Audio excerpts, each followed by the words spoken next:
ஆட்டோவில் ஒட்டியிருக்கிறது வந்து பசியால் வாடும் எந்த ஒரு ஜீவனாக இருந்தாலும் உங்களுக்கு தெரிந்தால் என்னை அழைங்க. என்னை அழைக்கிறீங்க, வீடு வந்துருச்சு, கொஞ்சம் எதாவது பண்ண முடியுமா, ஃபீஸ் கட்ட முடியுமா, அதெல்லாம் கேட்குறீங்க. தொடர்ந்து உங்களுக்கு ஏதாவது ஒரு உதவி வேணும்னா நான் சொல்கிறது, சாப்பாடு இப்போ ரொம்ப முடியாமல் நிலைமையில் நிற்கிறாங்க, இல்லை அவங்களுக்கு எதோ வழி இல்லைன்னு சொன்னீங்கன்னா அடுத்த செகண்டு நான் உங்களுக்கு எந்த பக்கத்தில் எங்கே கொடுத்தாலும் நான் அங்கேயே வாங்கி கொடுக்க சொல்லிடுவேன், இல்லை அங்கேயே ஜிபே பண்ணிவிடுவேன். அதனால் எந்த பிரச்சனையும் எனக்கு கிடையாது.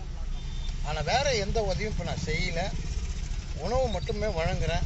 ஏன்னா நிறைய ஃபோன் வருது. அந்த புயலுக்கு பிறகு பார்த்திங்கன்னா நிறைய காலையில் நிறைய ஃபோன் வருது.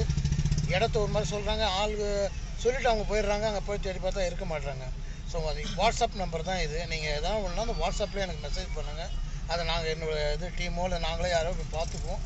சொல்லும்போது கொஞ்சம் தெளிவாக சொல்லுங்கள். இடத்த சொல்லும்போது நான் சொல்கிறது வேறு எந்த உதவியும் செய்யலை. பசிக்கு மட்டும் அவங்களுக்காக எந்த உதவியும் செய்ய காத்திருக்கேன். நன்றி.